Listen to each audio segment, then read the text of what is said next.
गोपालपुर स्थित पीएमसी नोडाल उच्च प्राथमिक विद्यालय वार्षिक उत्सव विद्या परिसर मध्य अनुष्ठित हो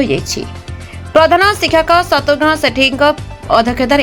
आयोजित कार्यक्रम में मुख्य अतिथि भाई रंगेलुंडा ब्लॉक शिक्षाधिकारी देवेंद्र बेहरा जोगदे सम्मानित अतिथि भाई गोपालपुर एनएससी अध्यक्ष A Janaki Ram Narayanpur cluster CRCC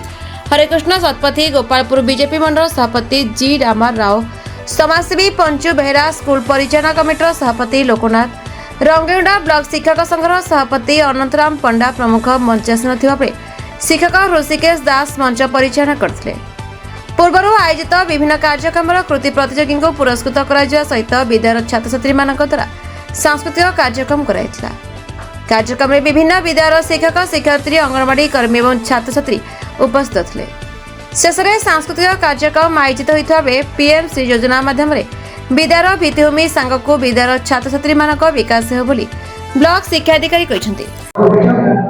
मो ना शत्रुघ्न सेठी मो विद्यालय एचएम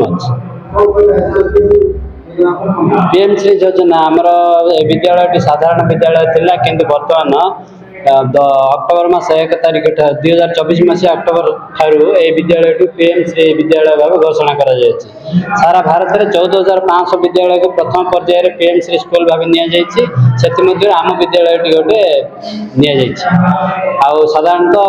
प्रति ब्लॉक रु गोटे विद्यालय को पीएमसी भाव नि प्रत्येक एनएससी रु गोटे आ म्युनिसिपालिटी गोटे आम एनएससी जेहेतु गोपालपुर पीएमसी विद्यालय भाव आम नोडाल अपर प्राइमरी विद्यालय नि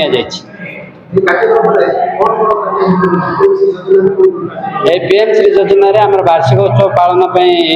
योजना रही आम आज आम पीएमसी तरफ आम नोडाल उच्च प्राथमिक विद्यालय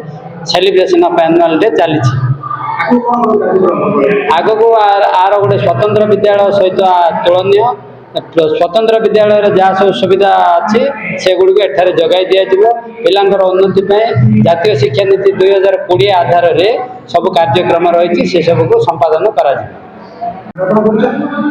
मो देवेंद्र बेहरा गोष्ठी शिक्षाधिकारी रंगेलुंडा ब्लॉक।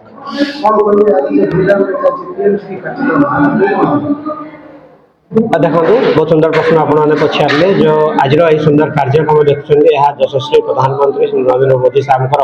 एक सुंदर योजना ये पीएमसी आमर प्रथम थर ओडिशा प्रदेश रे लागू करा जायछि। तेणुक से आधार रे आमर आज गोपालपुर सरकारी उच्च प्राथमिक विद्यालय समुद्र तटस्थ जो रही एटा प्रथम थर जड़े उच्च प्राथमिक विद्यालय हिसाब से गोटे तार सुनाम अर्जन करिछि। स्वतंत्र फोकस रही आमर भित्तिभूमि विकास गुणात्मक शिक्षा सहित छात्र छात्री मानकर जो सर्वोत्कृष्ट विकास प्रयास करा जायछि। तेणुक आमर ए सुंदर कार्यक्रम आज आपण देखिपुंट फलस्वरूप यही सुंदर कार्यक्रम आपण मानकर जो लक्ष्य उद्देश्य जो रही साधन करने जत्परनास्ती तृणमूल स्तर में पहुंचापी आम चेष्टा कर सुंदर कार्यक्रम अद्यावधि आपने देखु योजना यहाँ बर्तमान प्रथम पर्यायर आमर रंगेलुंडा ब्लॉक रु आमर 3टी अच्छी द्वितीय पर्यायर आमर 2टी गायमठ 2टी पर्यायर आमर 5टी विद्यालय को आमर सामिल कर गोपालपुर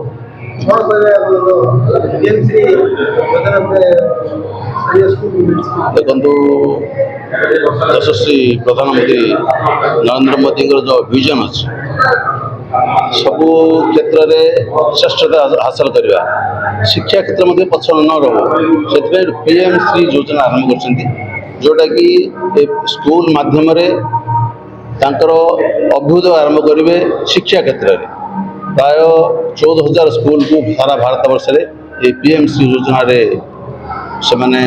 अंतर्भुक्त कर गोपालपुर नोडाल यूपी स्कूल अच्छी से नोडाल यूपी स्कूल को पीएमसी योजना अंतर्भुक्त कर आवश्यक जहाँ जहाँ दरकार भित्तिभूमि से भित्तिभूमि तैयारी करवा